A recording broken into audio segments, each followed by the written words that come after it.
मिल गई देश को G20 से सबसे बड़ी सौगात।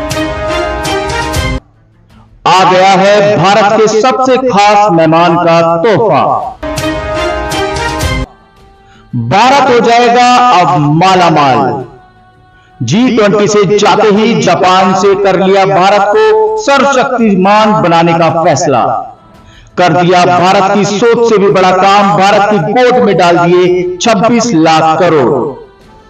भारत के साथ मिलकर चीन जापान के अंतिम संस्कार के लिए बना रहा है ताबूत, बहा रहा है पानी की तरह पैसा। भारत ने भी कर ली है कमर कस। कैसे भारत आया, चीन का रक्षा मंत्री हुआ गायब। क्या है चीन के गायब रक्षा मंत्री का भारत से कनेक्शन? सुनते ही सन रह गया है भारत।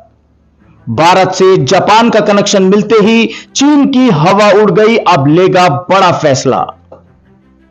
दोस्तों, अब तक G20 के सम्मेलन में सभी देशों द्वारा भारत को गिफ्ट में कुछ न कुछ दिया जा चुका है। ऐसे में भारत के सबसे बड़े दोस्त जापान के उपहार की देरी हो रही थी, लेकिन जापान आया तो देर से, लेकिन अब सबको हक्का बक्का कर दिया। जापान से भारत को ऐसा गिफ्ट दिया कि अब चीन की आत्मा भी कांप उठी है। बताएंगे आपको यह पूरी खबर, जिसे भारत के लिए G20 का सबसे बड़ा तोहफा कहा जा रहा है। उससे पहले चैनल को सब्सक्राइब करना ना भूलें। देख लेते हैं, ये बात सबको पता ही होगा कि चीन के विदेश मंत्री और रॉकेट फोर्स कमांडो लापता होने के बाद अब चीन के रक्षा मंत्री भी 2 हफ्तों से नहीं देखे गए हैं। मार्च में ही रक्षा मंत्री बनाए गए ली सोंग को आखिरी बार 29 अगस्त को चीन Africa peace and security forum को संबोधित करते हुए देखा गया था। तो अब बड़ा सवाल यह उठ रहा है कि चीन के एक के बाद एक बड़े अफसर कहां गायब हो रहे हैं। अब इस सवाल में एक ऐसा सवाल जुड़ा है जिससे पूरा भारतवर्ष सहम गया है। जी हां, चीन के रक्षा मंत्री का एक ऐसा कनेक्शन भारत से जुड़ गया है जिसे सुनकर पूरी दुनिया सिर पर हाथ रखकर बैठ गई है। आपको याद होगा कि चीन के एक विदेश मंत्री अभी हाल ही में गायब हुए थे। इनका नाम किंग गैंग था। किंग के गायब होने के पीछे भ्रष्टाचार के आरोप की बात कही जा रही थी। साथ ही किंग का नाम एक महिला होस्ट और एंकर के साथ भी जोड़ा जा रहा था। लेकिन इन सब से भारत का क्या कनेक्शन है? भारत से इसका कनेक्शन जुड़ते ही भारत पूरी तरह हिल गया है। आपको बता दें कि किंग इसी साल मार्च में जयशंकर के साथ भारत की रेखाएं भी निर्धारित करने आए थे। सीमा मुद्दे पर सब कुछ हल होने ही वाला था कि उनको गायब कर दिया गया। किंग अब पूर्णतः से गायब हैं और चीन सीमा विवाद पर भारत के सामने बड़ी चुनौती खड़ी है। चीन वैसे भी जनता को बहलाने रखने के लिए उसे सुलझाना नहीं चाहता। ऐसे ही चीन के रक्षा मंत्री को हाल ही में गायब करवा लिया गया है। इसके पीछे यह वजह बताई जा रही है कि उन्होंने राजनाथ सिंह के साथ मीटिंग की थी और इस मीटिंग की फोटो भी खूब वायरल हुई थी। उसके बाद यह मामला और गहरा गया, क्योंकि इतनी बड़ी मीटिंग का कोई हल नहीं निकला। ऐसे में उनको गायब होने के पीछे बहुत बड़ी आशंका जताई जा रही है कि भारत से बढ़ते संबंधों के चलते उनको गायब करवा लिया गया है। जिनपिंग भारत क्यों नहीं आए, यह सवाल भी G20 में बहुत चर्चा में रहा है। ऐसे में कोई और वजह नहीं, वजह यह हो सकती है कि भारत से हो रहे G20 सम्मेलन के इनकार करने के बीच कई रिपोर्ट ऐसी भी आई है कि जिनपिंग अपने ही घर में घिरे हुए हैं। उन्हें अपनी सत्ता हाथ से फिसलने का डर सता रहा है। चलिए अब G20 के बाद चीन पर टूटे सबसे बड़े बम की बात करते हैं।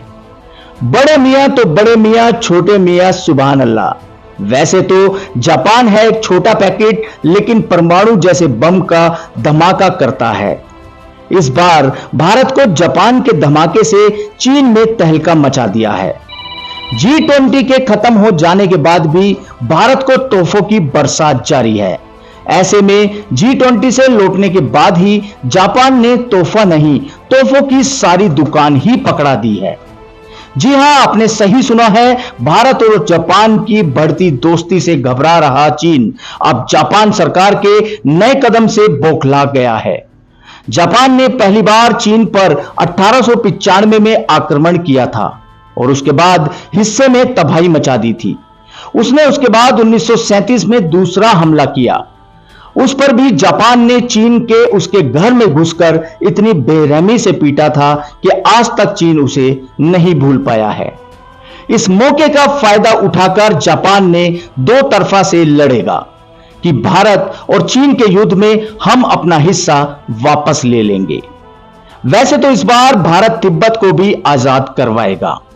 अब भारत को हथियार सप्लाई करने में रूस कमजोर पड़ रहा है। ऐसे में जापान हथियारों की मैन्युफैक्चरिंग हर संभव करके उभर रहा है और भारत और जापान की दोस्ती के लिए एक खुशखबरी है। ऐसे में दूसरे विश्व युद्ध से पहले जापान हथियारों के उत्पादन में माहिर रहा है।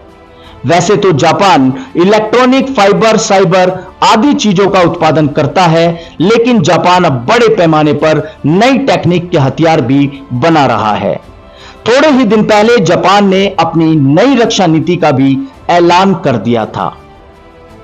भारत अगर चीन की तरफ हमला करता है तो चीन इसका जवाब देने लायक भी नहीं रहा, ना ही वो सेना को जवाब दे पाएगा, क्योंकि भारतीय सेना को जवाब दे पाना हर किसी सेना के बस की बात नहीं है। देखने की बात है कि चीन को यह बर्बादी कहां तक लेकर जाएगी। अब दोस्तों, आप हमें कमेंट करके जरूर बताएं कि क्या यह वाकया आपको पहले से पता था। अगर नहीं तो इनमें से कौन सी बात आपको सबसे ज्यादा इंटरेस्टिंग लगी, और कमेंट बॉक्स में जय हिंद लिखना ना भूलिएगा।